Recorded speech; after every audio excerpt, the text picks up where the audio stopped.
Amém. Fique à vontade, pastor. Meus amados irmãos e amigos, boa noite. Paz do Senhor Jesus seja com vocês. Tenham, por favor, a bondade de sentar-se.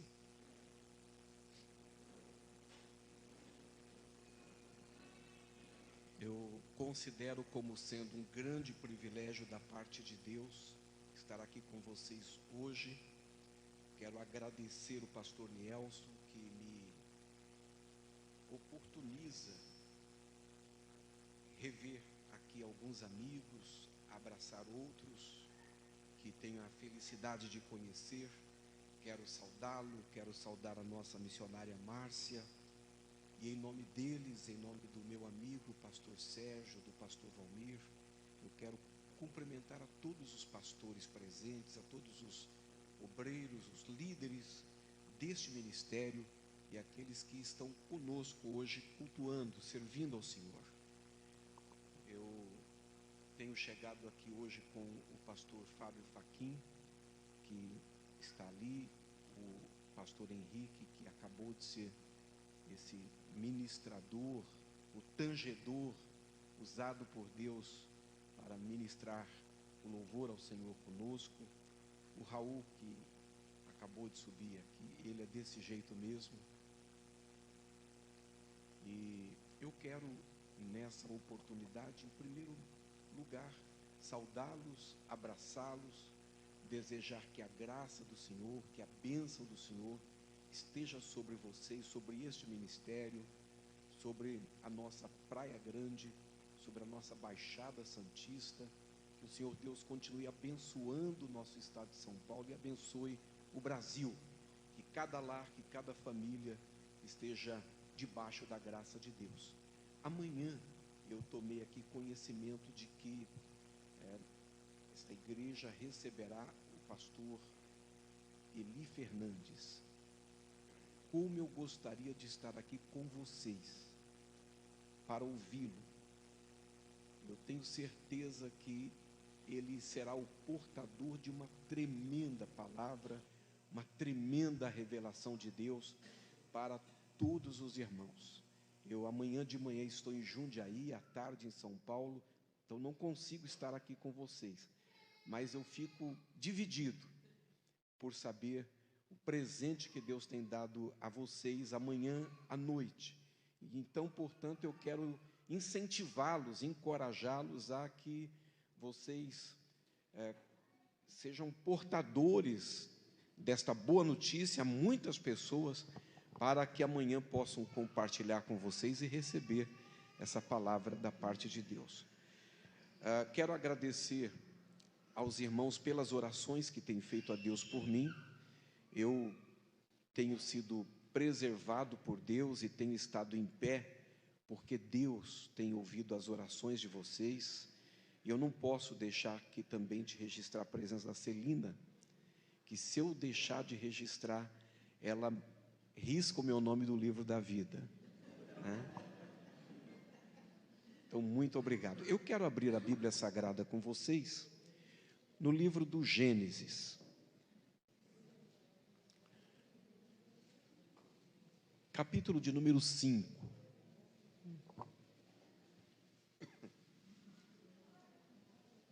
Alegria também abraçar a Cláudia, abraçar a Glória. Gênesis capítulo 5,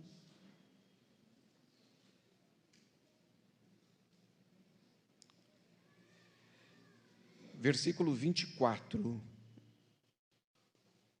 E nesta tradução da Bíblia Sagrada está escrito assim: Enoque andou sempre em comunhão com Deus, e um dia desapareceu, porquanto Deus o arrebatou. Eu tenho 56 anos, daqui a 4 anos eu já entro para o estatuto, e já começo a ter vagas especiais. A vida passou muito rápido. Eu tinha 1 ano de idade quando meu pai se converteu à fé evangélica, e 3 anos de idade, quando tive a minha primeira experiência com o Espírito Santo, orando pela minha mãe. Tinha 6 anos de idade, quando tive a minha experiência, a minha primeira experiência com Jesus, e comecei a pregar. Então, este ano eu estou completando 50 anos como pregador do Evangelho. Eu fui ordenado pastor aos 20 anos, então há 36 anos eu sirvo ao Senhor, servindo a sua igreja como pastor. Deus, através de Bernadette, me deu 2 presentes maravilhosos. Um presente se chama Melissa, é minha filha primogênita, ela tem 34 anos, e o segundo presente é o Renan, que tem 31 anos. Através da Melissa, Deus me deu 3 tesouros, são os meus 3 netinhos. O primeiro desses tesouros, que é o meu primeiro grande amor, é a senhorita Lívia. O segundo tesouro é a senhorita Lorena. O terceiro tesouro é o Lorenzo. A senhorita Lívia tem 14 anos. Neste ano, ela completa 15 anos de idade. Ela nasceu no ano que eu completei 40 anos. Ela foi concebida no ano que eu completei 40 anos. E neste ano que eu completei 40 anos, eu comecei o ano recebendo um diagnóstico de que eu tinha que enfrentar um câncer de tireoide. Eu fui para aquela cirurgia. Quando acordei, a médica, doutora Lígia, estava segurando a minha mão. Ela é nossa irmã em Cristo, é nossa filha. E ela, cheia de temor e de amor, estava sorrindo. E ela disse: pastor, nós abrimos a sua garganta e não tinha um tumor. Eram mais do que 2, eram mais do que 3, mais do que 4, mais do que 5, mais do que 10. Era uma metástase. Nós tiramos a tireoide e esvaziamos os gânglios. Está limpo. E quando foi feito o diagnóstico, nós sabíamos que havia um risco, porque o nervo da voz estava possivelmente comprometido, portanto, eu teria dificuldade de continuar pregando. O nervo do ombro estava comprometido, eu poderia perder o movimento do ombro esquerdo. Ela me disse, e nós conseguimos preservar o nervo da voz. O senhor vai pregar por muitos anos. E nós conseguimos preservar o nervo do ombro. Os seus movimentos estão preservados. Eu agradeci a Deus mentalmente, as lágrimas escorreram pela minha face. Eu, grato a Deus, estava saindo dali, indo para o quarto. No meio do caminho eu estou pensando, meu Deus, 40 anos. Se a Bíblia tem razão, e ela sempre tem, eu já vivi metade da vida. E como esses 40 anos passaram rápido. E naquele momento eu entrei no apartamento onde várias pessoas, vários irmãos estavam me esperando. E eles ainda não sabiam se eu ia falar ou se eu não ia falar. Então eu entrei, estavam olhando para mim, e eu perguntei com a voz bem grossa, que oração? Eles bateram palma, se emocionaram. Eu comecei o ano assim. E no final deste ano, que eu completei 40 anos, eu soube que ia ser vô. E essa era uma notícia boa, e ao mesmo tempo era uma notícia que não era tão boa. Eu explico por quê. Porque na semana da cirurgia, uma profeta falou comigo, uma mulher de Deus, irmã Fina. Ela disse, meu pastor, o senhor está ansioso, o senhor está triste, mas não fique assim, porque Deus mandou lhe dizer que o senhor não vai morrer enquanto não tiver a sua neta nos seus braços. Mas eu não tinha uma neta. Então, enquanto eu não tinha uma neta, a minha neta, que um dia viria, era o meu seguro de vida. Só que agora, no final daquele ano, eu sei que eu vou ser avô. E daqui a pouco eu soube que era uma netinha. Então, quando a senhorita Lívia nasceu, no dia 17 de agosto, eu disse para mim mesmo, eu só vou pegá-la no colo quando ela tiver 18 anos. E eu aguentei firme, agosto, setembro, outubro, novembro e dezembro, não peguei no colo e não disse para ninguém porque eu não pegava. Mas no Natal daquele ano, eu entro no quarto e está aquela criança sozinha, naquela cama enorme, olhando para o teto, acordada, brincando, e eu olhei direito para ela, ela olhou para mim. Eu não sabia o que dizer, era a primeira vez que eu estava sozinho com ela. Ser vô de menina é tão especial. Eu fiquei tão sem jeito, tão tímido. Então eu disse, muito prazer, senhorita Lívia, eu sou seu avô. Ela riu, eu acho que ela riu de mim. E ela brincou com as mãos, eu não aguentei, eu disse, seja o que Deus quiser, e peguei no colo. Bem, eu ainda estou aqui.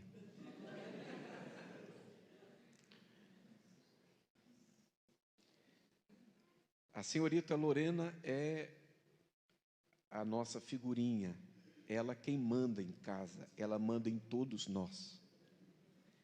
3 semanas atrás, ela me liga à noite, de videochamada, porque ela liga o dia inteiro de vídeo.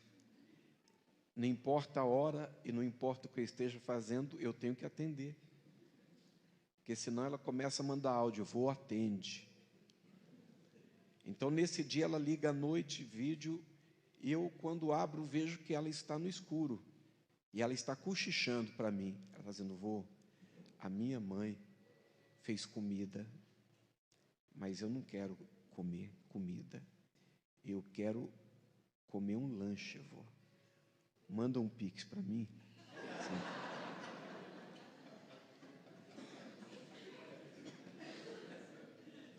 Eu não preciso dizer que eu fiz o pix. Que dava para comprar lanche vários dias. Ela faz de mim de garro de sapato. E o Lorenzo tem 3 anos. Ele é lindo, é um menino muito bonito. Eu estava vindo de Brasília para São Paulo e eu ia pregar na convenção das nossas igrejas, o Brasil para Cristo, que estavam reunidas em Assembleia Estadual em Campinas. Eu estava entrando no avião quando Melissa me ligou.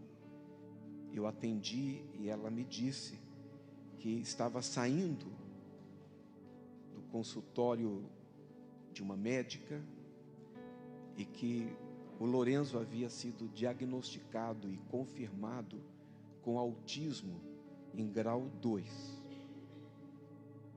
E eu fiquei triste, muito triste por ele, porque ele vai ter que ser mais valente do que eu, para alcançar as mesmas coisas e produzir os mesmos resultados, ou para superar os meus resultados. A vida não é fácil. Esse mundo não é fácil. E ele vai precisar ser mais valente, vai precisar ser mais corajoso, ele vai precisar ser mais esforçado para superar os desafios da vida. E eu tenho certeza que ele será um campeão. Ele ainda não fala, mas em algum momento Ele vai falar, e eu tenho quase certeza de que Ele será o herdeiro do ministério que Deus me deu como pregador da palavra. Quase certeza. Quando eu vejo correndo para lá e para cá, hoje eu fico pensando que tem um milagre correndo na nossa casa, tem um campeão correndo na nossa casa, e é claro, é certo que ele vai receber todo o apoio, todo o amor necessário para que ele tenha todas as condições de superar os seus desafios e de, em cada um desses desafios, consagrar-se como campeão que ele foi chamado para ser. Então, é tão diferente, tão especial e tão gostoso comemorar com ele, comemorar com a Lorena, com a Lívia, com a Melissa. Cada conquista dele que nós talvez não comemoraríamos em outras circunstâncias, mas quando ele vai encarar um prato e ele se serve, ele se alimenta, a gente comemora. E naquele dia, quando eu entrei no avião e ele decolou, eu estava quieto, eu estava em silêncio. Eu tinha procurado dar uma palavra de fé e de amor para Melissa, e aquele voo, o avião não tinha Wi-Fi, então eu estava desconectado, e de repente o Espírito Santo começou a pregar para mim. O Espírito Santo começou a pregar, e a palavra que o Espírito Santo começou a pregar foi essa palavra. Gênesis, no capítulo 5, a partir do versículo 21. Ele me falou sobre Enoque. E há dois personagens bíblicos que nós precisamos saber mais sobre eles. Nós precisamos conhecer mais sobre eles. Um deles é Melquisedeque e o outro é Enoque. E Enoque começou a chamar a minha atenção como nunca antes, porque eu me dou conta de que Enoque vive num tempo que não existe Bíblia, não existe religião, não existe evangelho, não há pregação da palavra, não há doutrina, não existe um sistema religioso, não tem liturgia. E apesar de tudo isso que eu estou falando para vocês, o Espírito Santo dá testemunho de que ele andou com Deus. Ora, ele andou com Deus antes de existir igreja.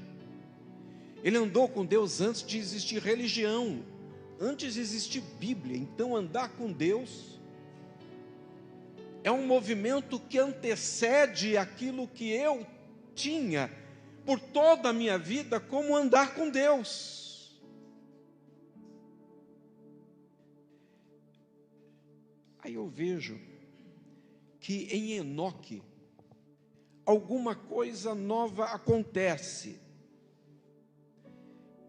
Uma nova obra acontece. Primeiro, ele é filho de Jared, que viveu 962 anos, e Jared significa descida. Ele é o sétimo depois de Adão, e antes dele, estes homens fortes, estes líderes, todos eles morreram. No versículo 5, Adão vive 930 anos e depois morre. No versículo 8, Sete vive 912 anos e depois morre. No versículo 11, Enos vive 905 anos, depois morre. No versículo 14, Cainã vive 910 anos, depois morre. No versículo 17, Maalalel vive 895 anos, depois morre. No versículo 20, Jared vive 962 anos, depois morre. Depois vem Enoque. Ele vive 365 anos.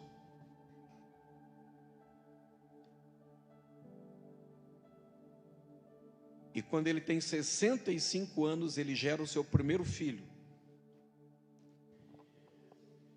O seu primeiro filho é Matusalém, que vai entrar nos livros de história e no Guinness Book como o homem que mais viveu na face da terra.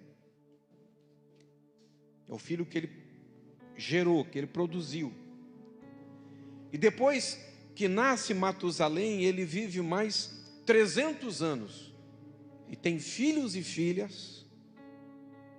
E ele não morre. Alguma coisa aconteceu diferente. Alguma coisa foi inaugurada aqui. Então eu quero abrir um parênteses, eu já volto para a palavra. Eu abro parênteses para dizer o seguinte: tudo que aconteceu uma vez, pode acontecer de novo. Aí eu fecho parênteses. Depois a gente volta aqui, nessa gaveta. Tudo que aconteceu uma vez, pode acontecer de novo. Ele vive mais 300 anos e tem filhos e filhas. E nesses 300 anos que ele vive tendo filhos e filhas, ele enfrenta crises, ele enfrenta problemas,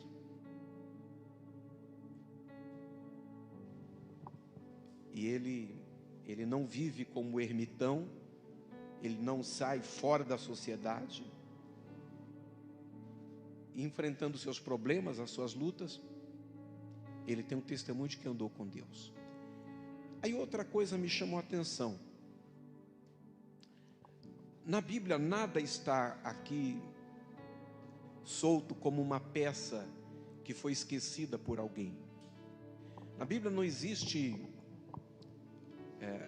acidente. Na Bíblia não existe coincidência. Ele vive 365 anos. 365 aponta para o número de dias em que o planeta Terra gasta para fazer uma volta completa na órbita solar.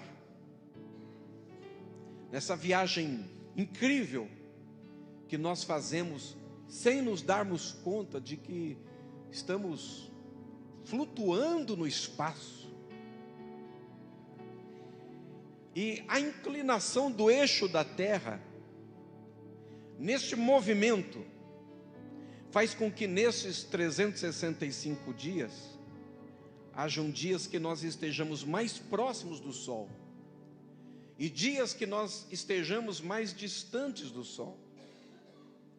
E essa distância ou proximidade do Sol, em função da inclinação do eixo da Terra, faz com que nós vivamos, nestes 365 dias, 4 ciclos diferentes, que são 4 estações diferentes. E não necessariamente nesta ordem, mas primavera, inverno, verão e outono. E eu vi nisso que esta é a grande expectativa de Deus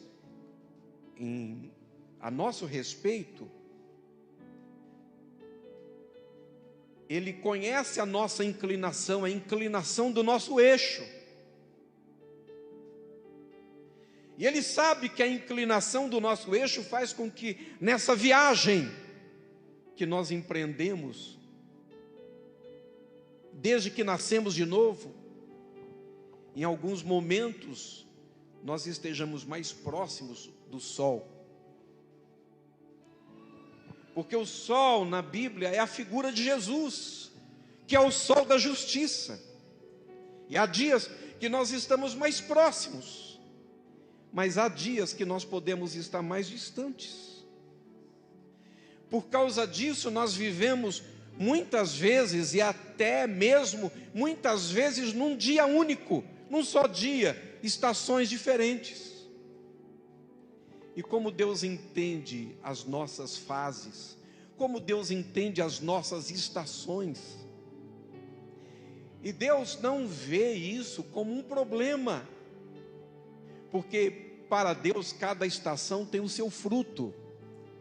Cada estação produz para Deus um resultado. Cada estação trabalha a nossa vida de uma forma. A expectativa de Deus é de que naquele dia que nós estejamos mais próximos do sol, ou naquele dia que nós estejamos mais distantes do sol, naquele dia em que nós estamos alegres, muito felizes, muito alegres, ou naquele dia que nós estejamos vivendo um dia de frio, um dia triste, que nós estejamos no nosso lugar, que nós não saiamos do sistema do nosso sol. Essa é a expectativa de Deus, de que a gente esteja no lugar, de que a gente frutifique onde foi plantado. Quando a gente está muito alegre ou quando a gente está muito triste, quando a gente está muito feliz ou muito infeliz, quando a gente está muito honrado ou muito injustiçado, quando a gente é apontado e acusado indevidamente, injustamente, ou quando nós estamos sendo aplaudidos, quando nós somos tocados pelo fogo, pelo calor, ou quando somos soprados pela brisa mais amena, que faz a vida da gente mais serena, mais tranquila.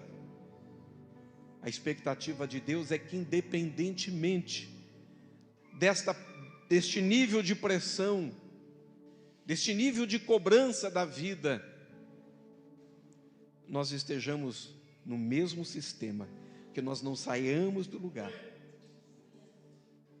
E aí eu me dou conta, irmãos, que no reino de Deus, cada um tem o seu lugar. Cada um é plantado num lugar. Nós não somos móveis. E nem somos como a moinha que o vento espalha. O móvel, ele é deslocado. A moinha é arrastada pelo vento. Nós somos árvores plantados juntos aos ribeiros d'água, que dão seu fruto na estação própria, e tudo que fizer prosperará, ter raízes. Aí eu me dou conta que Deus chega no jardim do Éden para visitar o seu amigo num dia à tarde, e o amigo saiu do lugar, e Deus sai procurando: Adão, onde estás? Ele saiu do lugar. E quando no sistema do reino de Deus alguém sai do lugar, ele traz consequências para a sua vida e provoca consequências para os outros, não importa o motivo. Mas eu me dou conta que muito antes de Adão, no plano eterno, na eternidade, um outro ser criado por Deus saiu do lugar. A Bíblia diz que Deus criou um anjo que foi ungido querubim, e que tinha um determinado lugar. E eu me dou conta que na sala do trono de Deus, a sala do trono não é um lugar estático, onde todas as coisas estão presas a alguma coisa. Eu me dou conta que a sala do trono de Deus é um lugar onde existe um movimento constante. E eu vejo através da janela da palavra, rodas dentro de rodas, olhos por toda parte, criaturas celestiais que o escritor da Bíblia Sagrada não encontrou palavras humanas para descrever. Mas eu encontro ali que toda criatura nesse sistema do reino de Deus se movia e se move de acordo com a mente do Espírito Santo. Ninguém faz o que quer, ninguém sobe ou desce porque quer, entra ou sai porque quer. As rodas dentro das rodas, o profeta disse, quando o Espírito queriam que subissem, subiam. Quando o Espírito queria que descessem, elas desciam. Quando queria que elas fossem para um lado, elas iam, para o outro elas iam. Todo o sistema no reino de Deus está conectado à mente do Espírito Santo. E qual é o problema que acontece na eternidade com este anjo ungido querubim, que quando foi criado, tornou-se medida de perfeição? Era ele usado para aferir o nível de perfeição de toda a obra criada por Deus. Eras perfeito em todos os teus caminhos, até que se achou iniquidade em ti. Porque ele decide no reino de Deus agir por conta própria, sair do lugar. E ele diz, eu vou subir. E parece que a intenção de subir é uma intenção boa, é positiva. Ele disse, vou subir e vou estabelecer o meu trono na dimensão do trono de Deus. Mas a Bíblia diz que do jeito que ele subiu, ele desceu. Porque no reino de Deus não se cria ninguém que se move por conta própria, que sai do sistema.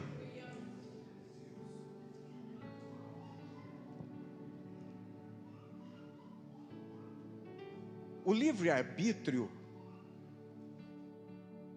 é relativo. O livre-arbítrio é uma coroa que Deus deu aos filhos dos homens.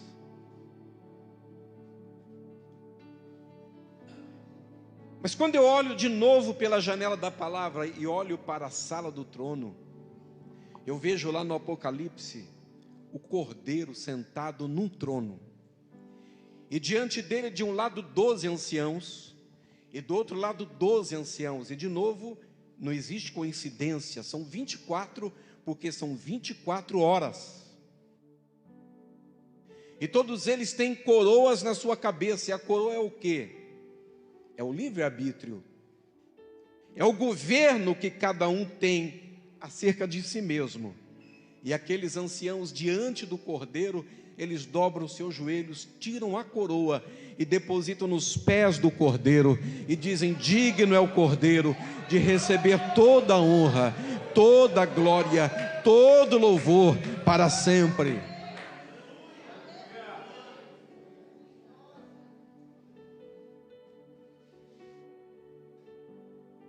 Onde está a grande vitória de Jesus?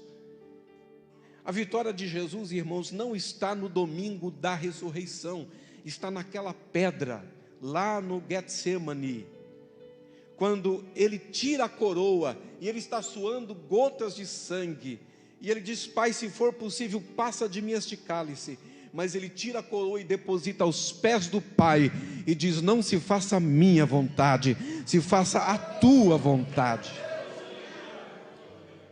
Nós somos chamados para sermos descoroados.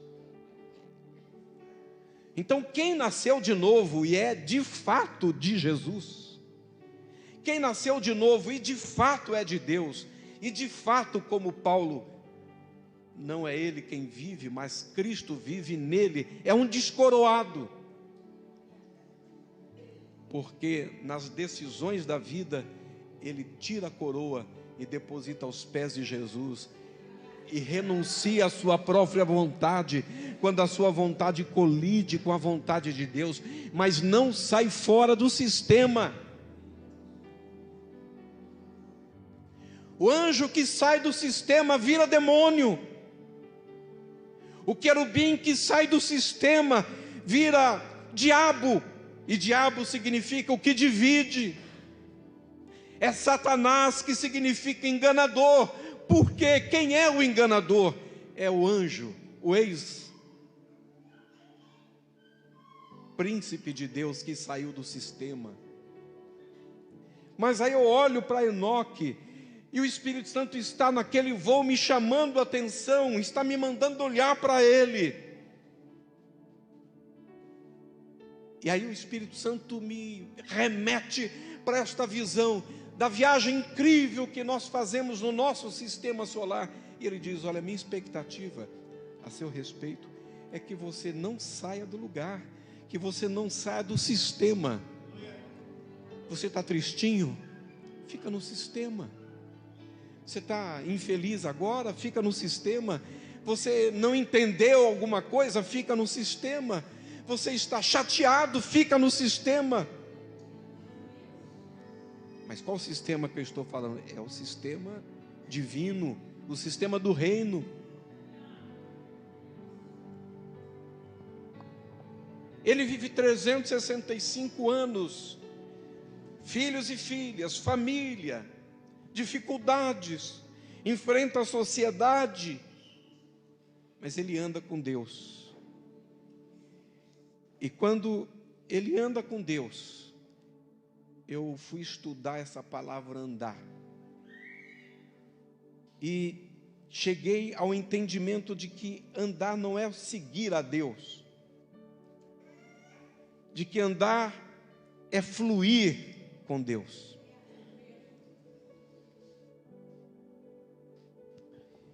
Eu não encontrei na Bíblia, depois de Enoque, alguém que tenha fluído tanto com Deus, tão perfeitamente com Deus, além de Jesus.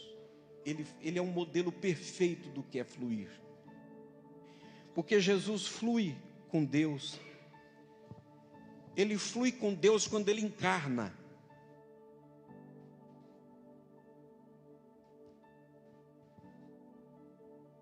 Porque Deus amou o mundo de tal maneira que deu o seu Filho único, para que todo aquele que nele crê não pereça, mas tenha vida eterna. Quando ele toma a forma de homem, ele se veste de carne e sangue, nasce de uma virgem. Ele pode aparecer, se manifestar, como quando se manifestou na fornalha de fogo ardente, ou como quando se manifestou na porta da tenda de Abraão. Mas ele entra no mundo pela porta da vida, e a porta da vida é a mulher. Então ele nasce de uma mulher, e ele flui com Deus quando, tendo nascido, nasce no meio dos animais, numa manjedoura. O Criador nascendo junto dos animais que ele criou. Uma manjedoura que aponta para a sua humanidade e aponta para a sua humildade. E humildade porque ele é um Deus bem resolvido.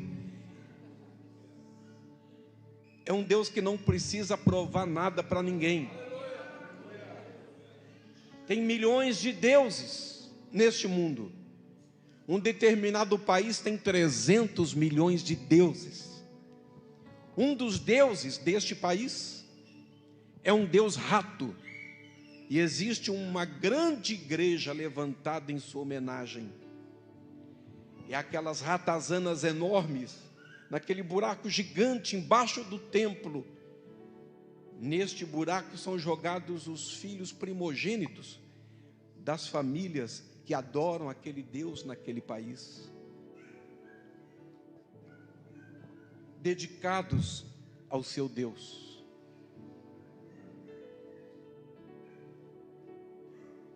Naquele país também, que tem 300 milhões de deuses, há um rio que é um Deus. E há um grupo de pessoas que adoram aquele Deus, que quando nasce o primeiro filho da família, o afogam nas águas, entregando ao seu Deus. Há um Deus tão mal resolvido, que diz às pessoas: morram por mim, e eu dou a vocês o paraíso. Então as pessoas amarram bombas no seu corpo e entram em lugares públicos e oferecem a sua vida em função do seu Deus. Mas nós estamos falando de um Deus tão bem resolvido, que Ele nasce de uma virgem, que Ele vai trabalhar na carpintaria, que Ele se senta no poço de Jacó e vai conversar com a mulher samaritana, que Ele entra na casa de um publicano e pecador, e que Ele pega uma bacia e uma toalha e no culto vai lavar os pés aos discípulos, até chegar em Pedro, que diz: Senhor, o meu pé o Senhor não lava. Ele disse: se eu não lavar o seu pé, você não é digno de mim. Ele disse: eu então lava tudo. Não, só o pé está bom. É um Deus bem resolvido, que não diz: morram por mim, eu dou o céu para vocês. Mas Ele é que vem e Ele se entrega. Mas Deus prova o seu próprio amor para conosco, tendo Cristo, seu Filho, morrido uma única vez por nós, sendo nós ainda pecadores.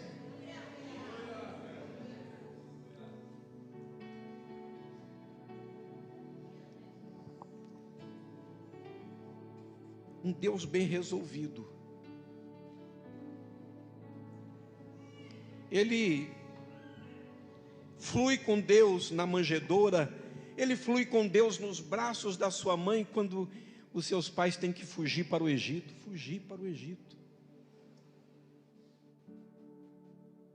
Diferente do evangelho que vocês assistem na TV, na internet. Esse casal não poderia, com essa criança nos braços fugindo para o Egito, ser membro da igreja, ou de algumas igrejas que vocês estão vendo por aí. Mas o rei está no braço daquele casal que foge para o Egito, e ele está fluindo em Deus. Ele flui com Deus aos 12 anos, no meio dos doutores do templo, e flui com Deus aos 30 anos, quando ele vai ao culto do primo dele. O primo, pregador do evangelho, quando foi iniciar a igreja, fez diferente de todos nós. Quando eu vou abrir uma igreja, iniciar um trabalho, eu procuro lugar onde tem gente. Ele vai para onde não tem ninguém e começa a pregar para as pedras, porque Deus não chamou para pregar para ninguém, chamou para ser voz que clama no deserto. Mas o que Ele tem para dizer é tão importante, que Deus move as pessoas para ouvir as suas palavras, e as pessoas vêm de toda parte. E vocês pensam que Ele é um pregador fácil de aguentar? Ele não é. Se você acha que eu já não sou fácil, imagina João Batista, que todos os dias da semana, todos os dias pregava a mesma mensagem. E o tema da mensagem era um só: raça de víboras. Então você ia, segunda era raça de víboras, e terça também, e quarta também, quinta também, sexta também, todo dia. Um dia ele disse: irmãos, hoje eu tenho uma mensagem diferente para vocês. Que ele foi uma novidade, porque ninguém nunca ouviu ele pregando nada diferente de raça de víboras. Ele disse: preste atenção, porque essa mensagem nunca vocês ouviram ninguém pregar aqui, e eu nunca preguei. É a primeira vez. Eu vos batizo com água para arrependimento, mas depois de mim vem o outro. Ele é maior do que eu. Ele vos batizará com fogo e com o Espírito Santo. E ele tem na sua mão uma pá, e com a pá vai limpar a eira. O trigo ele vai ajuntar, mas a palha vai lançar no fogo. E eu não sou digno de desatar as sandálias, as correias das suas alparcas. Ele está batizando dentro do rio, e ele olha e vê um sinal no meio do povo. Ele não conhecia Jesus pessoalmente, só conhecia no espírito. E ele começa a sentir o que ele sentiu quando estava no útero da mãe dele. A Isabel estava para ter neném e ele estava lá e começou a pular. E a Maria disse a Isabel, prima, a Isabel diz: salve agraciado, o Senhor é contigo, bendita és tu entre as mulheres, bendito é o fruto do vosso ventre. Quando eu vi a tua saudação, a criança no meu ventre saltou de alegria. Tem uma alegria pulando aqui dentro de mim. 30 anos depois, ele sente a mesma coisa. Queridos, que coisa linda. Tomara que hoje a gente continue sentindo a mesma coisa que a gente sentiu lá no começo. O primeiro amor, a paixão por Jesus, a sede de ganhar almas, a vontade de servir ao Senhor, de honrar a Deus, a dependência de Deus como no primeiro passo, como no primeiro dia. Ele começa a sentir aquela alegria e ele vê o sinal. Ele diz: abre o corredor. Lembra da mensagem que eu preguei esses dias? Eis aí o Cordeiro de Deus que tira o pecado do mundo. Jesus está fluindo com Deus, e o fluir em Deus traz Jesus e coloca frente a frente com João. E João diz: Senhor, o que o Senhor veio fazer aqui no meu culto? Ele diz: João, eu vim aqui para ser batizado. Ele diz: sou eu que tenho que ir para o Senhor me batizar, o Senhor vem a mim, o Senhor é maior que eu. Ele diz: João, vamos fazer conforme as Escrituras, para se cumprir toda a justiça. João batiza Jesus, que é um Deus bem resolvido, que é um homem bem resolvido.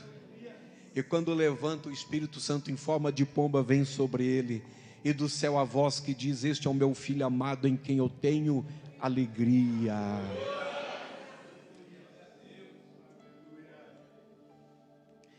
Jesus sai das águas do batismo, ele continua fluindo com Deus para o deserto. O fluir com Deus leva Jesus ao ambiente de teste, de provação, onde é tentado por Satanás. E ele continua fluindo quando vence 40 dias depois a tentação e é cuidado pelos anjos. E ele flui com Deus na pesca maravilhosa. E ele flui com Deus nos milagres que realiza na Galileia. Ele flui com Deus quando forma o seu grupo de discipulado, e ele flui com Deus quando transforma água em vinho, e ele flui com Deus quando ressuscita o filho da viúva de Naim, e ele flui com Deus quando cura a mulher do fluxo de sangue, ele flui com Deus quando cura os leprosos que estavam na estrada, e ele flui com Deus quando cura o cego Bartimeu, ele flui com Deus quando multiplica pães e peixes, ele flui com Deus quando anda em cima das águas, ele flui com Deus quando está no Monte Tabor, no Monte da Transfiguração, ele flui com Deus quando ele entra montado numa jumentinha, num domingo de Ramos, na cidade de Jerusalém, ele flui com Deus atrás da pedra no Getsemani, quando ele quase desistiu, e graças a Deus ele não desistiu, porque quase desistir não é pecado, quase desistir não é sair do sistema, o sistema é quando você quase desiste, e depois de quase desistir, você resolve desistir. E todo mundo até o dia de hoje que desistiu na véspera da sua vitória. É por isso que se eu pudesse, eu te balançava na sua cadeira e diria a você: se lembre a partir de hoje, quando der vontade de parar, quem parou, parou na véspera. Quem desistiu, desistiu na véspera. Se aguentou até agora, aguenta um pouquinho mais. Suportou até agora, suporta um pouquinho mais. Ficou firme até agora, continue um pouquinho mais ainda. Ele continua fluindo com Deus quando Judas o beija. Ele continua fluindo com Deus diante de Anás e Caifás. Ele continua fluindo com Deus diante de Herodes, quando eles dão a ele um cetro de cana, quando colocam na sua cabeça uma coroa de espinhos. Ele continua fluindo com Deus quando ele é pregado na cruz, e quando morre na sexta-feira, às 3 horas da tarde, Mas, meus amigos, quando a vida do crente tem a sexta-feira da paixão, é porque antes do domingo da ressurreição tem sexta-feira. Você não chega no domingo sem passar pela sexta. Agora Jesus flui na sexta porque ele tem certeza que quem flui na sexta chega no domingo. E no domingo, quando as irmãs chegam no jardim do túmulo do senador José de Arimateia, enquanto a pedra removida, o túmulo vazio, o lençol dobrado e um anjo sentado na pedra que pergunta: o que vocês estão procurando aqui? Porque estão buscando o vivo no meio dos mortos. Ele não está aqui, mas ressuscitou. Ele fluiu com Deus. Dias depois, atravessando uma parede, dizendo aos discípulos: paz seja convosco, toque o meu lado e vejam que eu não sou o espírito. Toque nas minhas mãos. Tomé, vocês têm alguma coisa para comer? Ele flui com Deus ainda naqueles dias, até o número de 40 depois da sua ressurreição, quando fluindo com Deus, ele é tomado diante dos olhos de 500 testemunhas. E quando estavam todos olhando para o céu, os anjos vieram e disseram: por que estão olhando para o céu?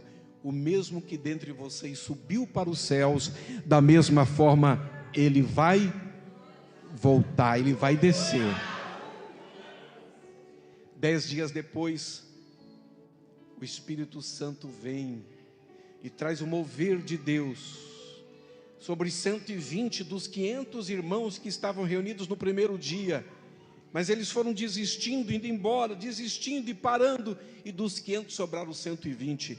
E a bênção de Deus é para quem permanece, é para quem não sai do sistema, para quem fica até o fim. Eu vou terminar agora, nesse minuto. A bênção de Deus é para quem fica até o fim, é para quem flui até o fim.